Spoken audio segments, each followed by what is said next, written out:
पाकिस्तान में अज्ञात बंदूकधारियों ने एक और मोस्ट वांटेड आतंकवादी जो भारत के लिए मोस्ट वांटेड की लिस्ट में था उसको मार गिराया है। इस बार वहाँ पाकिस्तान के खैबर पख्तूनख्वा में मारा गया वो आतंकवादी, उसको मोटरसाइकिल पर सवार जो लोग थे उन्होंने मार गिराया। और वो जो आतंकी था अफरीदी, शेख यूसुफ अफरीदी करके उसका नाम था, जो कि उस इलाके में बहुत बड़ा नाम था और हफीज़ सईद का काफ़ी क्लोज एड था, इसको माना जाता था। इससे हफीज़ सईद को बहुत बड़ा झटका लगा है। और अगर ये पहली बार ऐसा नहीं हुआ, इस साल ये 30वां ऐसा मोस्ट वांटेड है जो भारत के लिए मोस्ट वांटेड था। ऐसे लोगों को मार गिराया है अज्ञात बंदूकधारियों ने। और अब तक किसी भी केस का कहीं से कोई जो पाकिस्तान के सुरक्षा अधिकारी हैं या पाकिस्तान की सेना है वो अब तक नाकाम रहे हैं। और अभी जो कहते हैं ना कि अननोन टेरर, अभी तक अज्ञात बंदूकधारियों का जो कोई सीधा ये लोग पकड़ नहीं पाए हैं और लगातार ये मारे जा रहे हैं। संजय जी, एक बार बार ये पाकिस्तान वैसे तो उलझा हुआ है, अभी कोशिश कर रहा है कि कहाँ वो ईरान और अमेरिका के बीच में समझौता कराएगा, मध्यस्थ बनने की कोशिश कर रहा था, हालांकि उसको भी झटका लगा है। और उसके अंदर जो देश में हो रहा है उस पर उसका कोई कंट्रोल नहीं है। कहीं से भी अज्ञात बंदूकधारी आते हैं, मोटरसाइकिल पर आते हैं और उसके बड़े बड़े जितने हैं टॉप टेररिस्ट जो गिने जाते हैं, ये वो नाम हैं जो कि टॉप कमांडर से माने जाते हैं, लश्कर तैयबा के टॉप कमांडर से माना जाता है। ये जो नया मारा गया है ये पूरे उस पूरा इलाके का हेड हुआ करता था और इसका काम था कि न सिर्फ वहाँ पर युवाओं को आतंकी बनक भर्ती करता था, बल्कि मदरसे वगैरह में भी लोगों को वो गाइड करता, एक तरह से वैचारिक तौर पे वो लोगों को आतंकी बनाता था, उसको कश्मीर में भेजना था। कश्मीर में बहुत सारे हमले, जो जम्मू कश्मीर में बहुत सारे आतंकी हमले हुए, उसमें इसका बड़ा हाथ था और ये मारा गया। अब तक 30 है, 2026 की बात है ये ऐसा नहीं है कि 2023 से जो सिलसिला शुरू हुआ है वो रुकने का नाम नहीं ले रहा है। और एक एक कर एक अटैक तो हफीज़ सईद बच गया, उसका भी पता नहीं वो भी जिंदा है या मारा गया है। कई बार दाऊद के बारे में भी खबरें आती हैं कि वो उसकी भी क्या हालत है, वो भी मरनासन पर है। तो मिला जुला कर स्थिति देखी जाए तो अब ऐसा तो नहीं है कि कहीं कि अगर हफीज़ सईद जिंदा भी है तो बस कहीं ऐसा ये कोने में छुपा हुआ, क्योंकि उसके सारे एक के बाद उसके सारे जितने भी टॉप एड मारे जा रहे हैं। नहीं, ये है तो देखिए हैरानी की बात है, लेकिन अगर आप इसकी गहराई में जाएंगे तो ये साफ लगता है कि ये सारी की सारी जो 30 हत्याएं हुई हैं, 30 हत्याओं के पैटर्न एक जैसे रहे हैं। सभी में नकाबपोश मोटरसाइकिल से लोग आए और उन्होंने ताड़ातड़ गोलियां बरसाई और उसके बाद वो कहाँ गायब हो गए, कहाँ से आए, कुछ भी पता नहीं लगता। तो ये एक बात है कि पाकिस्तान में जो भी पुलिस की सुरक्षा व्यवस्था है और इंटेलिजेंस जो उनका अपना है, इस पर एक बहुत बड़ा सवालिया निशान तो उठता ही है। और दूसरा ये भी है कि ये हैरान करता है कि एक के बाद दूसरे के बाद तीसरे के बाद चौथा, 30 अगर इस तरह के वाकये हो रहे हैं और 2026 में, हाँ 2026 अभी कितने अभी 4 महीने हो गए 2026 के, और पुलिस इस पर कुछ भी नहीं कर पा रही है, एक क्लू भी नहीं ढूंढ पा रही है। तो इसका मतलब आप देखिए कि ये कितना सुनियोजित तरीके से हो रहा है, कितना स्मार्ट हमला है ये। और ये तो है चिंता की बात, तो पाकिस्तान पुलिस के लिए हो सकती है। भारत के लिए जरूर राहत की बात है कि उसके जितने भी इस तरह के टारगेट पे उसके लोग हैं जो भारत में आतंकी गतिविधियां करते हैं, वो एक के बाद एक मारे जा रहे हैं वहाँ पर। लेकिन ये है कि हाँ, ये मतलब बहुत स्मार्ट मूव है और दुनिया में ऐसी घटनाएं, ऐसी चीज़ें बहुत कम देखने को मिलती हैं जहाँ इस तरह से ये अंजाम दिया जा रहा हो। जो भी इसको अंजाम दे रहा है वो बहुत स्मार्ट दे रहा है और वो पुलिस, इंटेलिजेंस, दूसरी सुरक्षा व्यवस्थाएं सबसे बहुत आगे है और उसका दिमाग भी एक अलग लेवल पर काम कर रहा होगा। अब ये इसमें पाकिस्तान वैसे दबी जुबान में भारत की तरफ इशारा तो करता है, लेकिन उसमें दूसरी बात यह है कि उसकी शर्मिंदगी का भी सामना करना पड़ेगा। अगर भारत का हाथ है, अभी तक कहीं भी कोई क्लू नहीं, वो को पता, सबूत देना पड़ेगा ना। जैसे भारत में आप आतंकी हमला करते हो, भारत उसकी पूरे सबूत के साथ देता है। अगर मुंबई पर हमला हुआ और जितने उसमें शामिल थे उन सबके पूरे सबूत दे दिए भारत ने, उसको पूरे डॉजियर दे दिए। पाकिस्तान के पास कहीं से कुछ होता नहीं है, दबी जुबान में बोलता है। तो अब इसमें चक्कर क्या है कि अगर भारत का अगर हाथ है भी तो पाकिस्तान के लिए और शर्मिंदगी की बात है कि पाकिस्तान के अंदर घुस करके कोई मार रहा है और आप चुपचाप कुछ नहीं कर पा रहे हो। मोटरसाइकिल पे कुछ लोग आते हैं, हर बार एक ही ट्रेन होता है कि मोटरसाइकिल पे लोग आते हैं। और सबसे बड़ी बात है कि जो सुरक्षा, काफी सुरक्षित जगहों पे घुस के मार रहे हैं। ऐसा भी नहीं है कि अभी पिछले महीने एक हमजा, उसका जबकि इसका राइट हैंड है हाफिज सईद का, उस पर हमला, हालांकि बच गया वो, उस पर दूसरी बार हमला हुआ था, वो बच गया है, लेकिन अब वहाँ कोई सेफ नहीं है। अब वहाँ पर अब हाफिज सईद जिंदा है या मर गया पता नहीं, उसका तो कहीं पता ही नहीं चलता कि वो कहाँ पर है। लेकिन जो भी कहीं पे दिख रहे हैं, उसके आसपास उसके करीबी जितने हैं, जितने भी एलईटी के जितने भी बड़े आतंकी हैं, वो या तो मारे जा रहे हैं या फिर वहाँ पर पाकिस्तान में कुछ सेफ बचा नहीं है वहाँ पर, जो भी आतंकी की लिस्ट में है वो।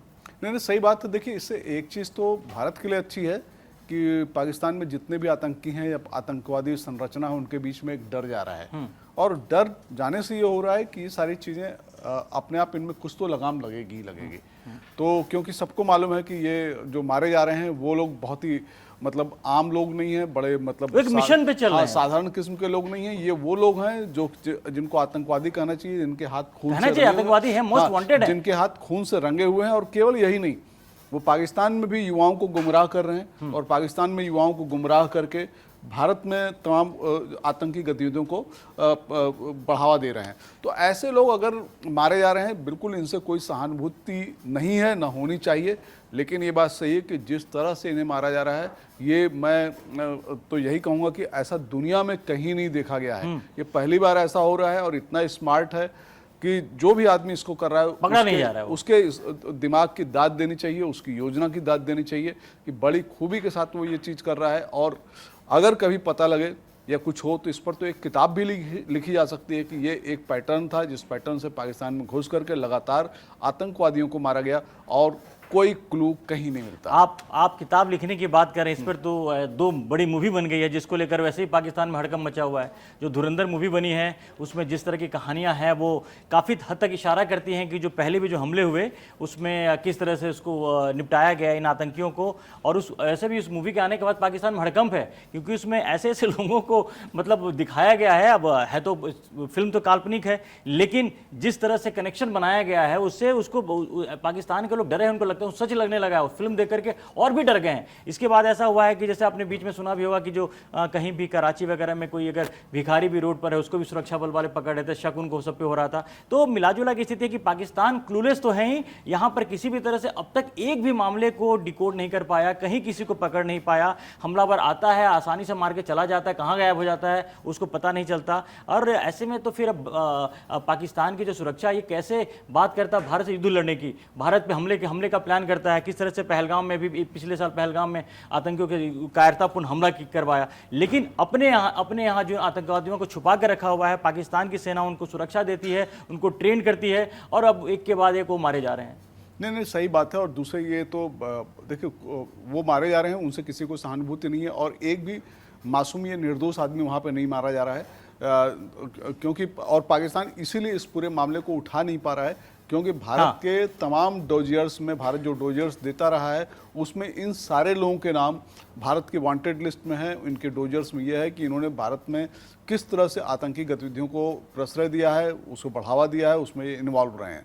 तो पाकिस्तान जानबूझ के एक तो कोशिश से करता है कि ऐसी चीज़ों को दबा ही दें, लेकिन जब नहीं दबती है, सामने आती है, तो ये उसके लिए बड़ी शर्मिंदगी की बात हो जाती है कि वो अब इस पर भारत, वो दबी जबान से हमेशा ही कहता है इसमें भारत कहता है, लेकिन कभी पुरजोर तरीके से नहीं कहता, क्योंकि अगर ये पूरे जोर से कहेगा तो उसकी अपनी पोल खुलेगी, दूसरे डूब मरने की बात है। सही, जिस ISI को वो दुनिया की सबसे स्मार्ट जासूसी एजेंसी में गिनने की कोशिश करता है, या वहाँ पे उनकी अपनी सेना भी है, ऐसा नहीं कि सेना वहाँ पे नहीं, सेना का भी वहाँ पे इंटेलिजेंस है, पाकिस्तान के पूरे इंटरनल इलाकों में उसका इंटेलिजेंस है, पुलिस उनकी अलग है। तो ये तो उनके उस पर पूरे के पूरे पाकिस्तान की सुरक्षा व्यवस्था पर एक बड़ा सवाल, मतलब दोनों तरफ से फंस गए ना। एक अगर एक्सेप्ट करते हैं तो 2 बातें आती हैं कि अगर आप, इसका मतलब यह है कि आप इन हमलों को रोकने में कामयाब नहीं हो पा रहे हो और भारत पर हावी है, भारत घुस करके मारा। दूसरा ये कि आतंकवादियों को आप पाल पोस रहे हो कहीं ना कहीं, क्योंकि जितने ही मारे गए इनकी अगर प्रोफाइल की जाए, इनमें से कई ऐसे आतंकवादी हैं जो कि अमेरिका के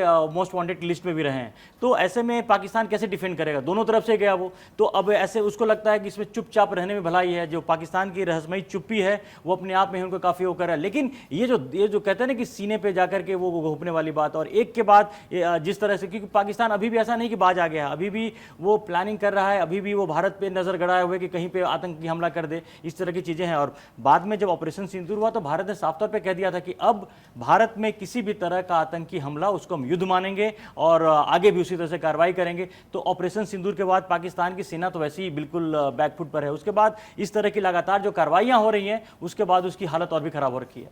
नहीं, बिल्कुल। देखिए, एक चीज़ ये है कि इस तरह की कार्रवाइयों से पाकिस्तान में जो भी आतंकवादी हैं वो मानसिक तौर पर भी टूटेंगे और शारीरिक तौर पर तो खैर वो टूट ही रहे हैं। इसका असर ये होगा कि वहाँ निश्चित रूप से इन गतिविधियों को करने वाले लोगों में कमी आएगी। और दूसरे, नए लोग भी अब इनसे कम जुड़ेंगे क्योंकि उनको इसमें खतरा महसूस होगा। तो एक तरह से ये बात है कि ये पूरी की पूरी घटनाएं पाकिस्तान में आतंकवाद की जो पूरी पाठशाला चल रही है उसको जरूर कम करने की कोशिश करेगी, उसको कम करेगी और इसका असर भारत पर तो बेहतर होगा ही होगा। और पहले ऐसा होता था कि जब भारत तब एक्शन लेता था जब कार्रवाई पहले आतंकी को एक्शन ले लेते थे, लेकिन अब इस तरह की अगर जिस तरह से इन आतंकियों को मारा जा रहा है वो अज्ञात है कौन, इसमें किसका हाथ है वो तो बात की बात है, लेकिन कहीं ना कहीं पर ये तो बड़ा साफ हो गया है कि भारत के खिलाफ साजिश रचने वाले अब जिस तरह के भी लोग पाकिस्तान की धरती पर कोई भी प्लानिंग कर रहे हैं, किसी भी तरह से एक्टिविटी में शामिल हैं,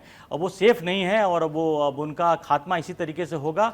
तो अब तक 2026 में जैसा मैंने आपको बताया कि 30 ऐसे लोगों की हत्या हो चुकी है वहां पर पाकिस्तान के अंदर में। हर बार अज्ञात बंदूकधारी आगे मोटरसाइकिल से आता है, मार के चला जाता है, उसका कुछ पता नहीं चलता है। इससे पाकिस्तान में जो खौफ है वो बहुत ज़्यादा बना हुआ है, खासकर उन लोगों में जो इस तरह की घटनाओं में शामिल हैं। बहरहाल जो ये आफरीदी जो था, इसके मारे जाने से जो पूरा इलाका जो था पाकिस्तान का, जो खैबर पख्तूनख्वा का इलाके का पूरा वहाँ पर ख़त्म हो चुका है उसका, क्योंकि बहुत बड़ा एक नेता था वहाँ पर युवाओं को बरगला करके उनको मिसगाइड करके वो आतंकी बनाता था, यहाँ तक कि वो ISIS के लिए भी वो काम कर रहा था। तो इससे हाफिज सईद का जो पूरा एक्शन था, जो जिसमें वो लगा हुआ था, जिस गतिविधि में लगा हुआ है, जिस मिशन पे वो लगा हुआ है, उसको एक बहुत बड़ा झटका लगा है। और उम्मीद करते हैं कि पाकिस्तान में इस तरह की कोई भी अगर आतंकी भारत के खिलाफ है, कहीं और के किसी देश के खिलाफ अगर कोई ऐसी कॉन्स्पिरेसी में से शामिल रहेगा तो उसको पहले ही मार गिराया जाएगा। और ये अब तक 30 जो है सिर्फ 4 महीनों में 2026 के सिर्फ 4 महीनों में 30 मारे जा चुके हैं। अब ये देखना बाकी है कि अगला नंबर किसका आता है। तो इस तरह से बहरहाल जो पाकिस्तान में है, धुरंधर मूवी के बाद में भी और उसके बाद भी लगातार इस तरह की घटनाएं घट रही हैं, उससे पाकिस्तान बहुत डरा हुआ है। वहाँ के आतंकी जो वहाँ की धरती पर जो आतंकी किसी न किसी गतिविधि में शामिल है वो डरे हुए हैं। तो अब देखिए आगे और इस पर आगे क्या होता है, पाकिस्तान क्या करता है और उसकी तरफ से क्या एक्शन लिया जाता है, ये भी देखना बड़ा दिलचस्प रहेगा। तो अभी तक आपने कड़क को सब्सक्राइब नहीं किया है तो सब्सक्राइब जरूर करें। फिलहाल के लिए धन्यवाद।